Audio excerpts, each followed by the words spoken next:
Good morning. When this video comes out, it'll be election day. It's incredible that the year went by this quickly. And we still have so many issues to resolve. Not the culture wars. To me, that's minor in comparison to whatever else we should be concerned with.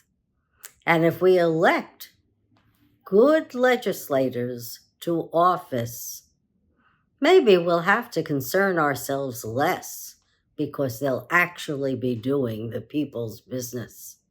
They'll be caring about what affects us. So let's look at what affects us. Climate change affects us greatly. We can see it in Florida. You can see it around the globe. You can see it right here in New York City. Today, it's 73 degrees. Tomorrow, it's going to be 78. It's going to be in the 70s on Friday. Then it's going back to the 50s and 60s. And then on November 1st, it's going up to the 70s. You don't think there's a change in climate? You don't think that the devastation that we're seeing says that there's a change in climate? And there's a reason for that change. And the reason is fossil fuel emissions. And we can do something about it. The incredible thing about our creativity in America and all over the world, because parallel societies create similar products, is that we can have solutions to fossil fuels. Sure, they're not going to be phased out right away, but we can start. We're only at about 20% with renewable energy. We got to do better, and we got to do better quickly. You got EVs that are here. You've got heat pumps. We've got free geothermal energy. We've got solar power, wind power, third generation nuclear. We have a lot to choose from. And in 5 to 10 years, I'm pretty sure we're going to have fusion technology, which will be the cheapest energy we could ever have with zero side effects. No waste, no uranium gases, just water. So we got problems, we got solutions. We have other problems. We got too many guns in the country. 393 million, more than we have people. And the interesting thing about it, not so much that they kill people and people die from guns at an incredible rate in this country. It's shot up from the 15,000 to 30,000 to 100,000, half of which are suicides. But worse than the murders are what's happening to our surveillance state by corporations. Corporations control our lives, not government. If government did, and there were good people as legislators, I wouldn't be concerned. But I am, because we've got surveillance capitalism. You buy a gun from any manufacturer, you take out a warranty card, all of your data is going without your consent to a third party, and that third party knows what you're doing, when you're doing it, and with whom. They're tracking you. And so the government may not have a list of everyone who owns a gun, but lobbyists have probably 80-90% of the names of gun owners in this country. And they use it, and they use it to control your vote because they say, vote your sport. It's one reason we can never get those laws on the books that would ban assault weapons and large magazines. It's about time we had sensible gun laws.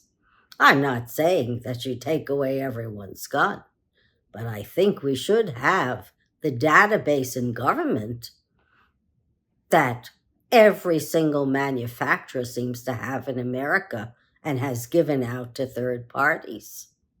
Corporations and capitalism are not democracy. Democracy is laws made by we the people to protect we the people, like our Medicare, our Medicaid, like SNAP, like other programs that help people, like the NLRB that helps labor, like OSHA that makes good laws so people don't die. When we overturn Roe v. Wade, we've now not only increased the number of folks who are dying from other diseases, but we've increased people who have become pregnant and miscarry. They're dying also. In record numbers, women are dying. This was a misguided Supreme Court decision, like so many others, when the Supreme Court became politicized and took away the power of the legislature. There's supposed to be checks and balances. We have a constitution that's broadly written so that we could amend it. Nothing has to be cast in stone. We're flexible. You don't like how one organization works, or you think that there are too many regulations from EPA? Well, you can curtail some of them. But then again, think about the importance of EPA. It helps us to stay alive in an environment that is no longer friendly to humans and animals. Because of the heating of the planet, something called a screwworm that affects cattle and had been eradicated in the 50s and 60s is now coming back through South, Central, and now into North America. This shouldn't be happening, but it is. Flies that were known to exist, or mosquitoes that are known to exist in Africa, are now coming here. Why? Because of global heating. You could fix some of these problems really quickly. If the fossil fuel industry just invested a little bit of money in maintaining their factories and their pipelines, we wouldn't have linkage. If we fed cattle different products other than wheat and alfalfa, they wouldn't have methane gas. Or if farms became self-contained energy sources, we wouldn't have the gas either. It'd be a closed system where everything would be captured and used for fuel. But we don't do it. We're resting on our laurels, and we're letting corporations do the minimal. The minimal for labor, the minimal for people. And the outcome is corporations know more about us than we know, and the federal government knows. And they're just getting bigger and bigger and more profitable as the rest of us are squeezed for income. It's very simple, folks. Sooner or later, you're going to have to regulate big business. You're going to have to institute antitrust laws, and you're going to have to break up the monopolies. If you can say that in Indonesia and the Asian countries, the population is not as well off because of kleptocracies. Think of what is happening here in America. We've got kleptocracies too. We call them oligarchs. We call them billionaires. You can call them whatever you want, but they're concentrating money and power.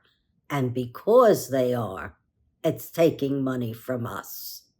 It's literally taking the food out of our mouths because they're in such a hurry to make a killing in terms of cash.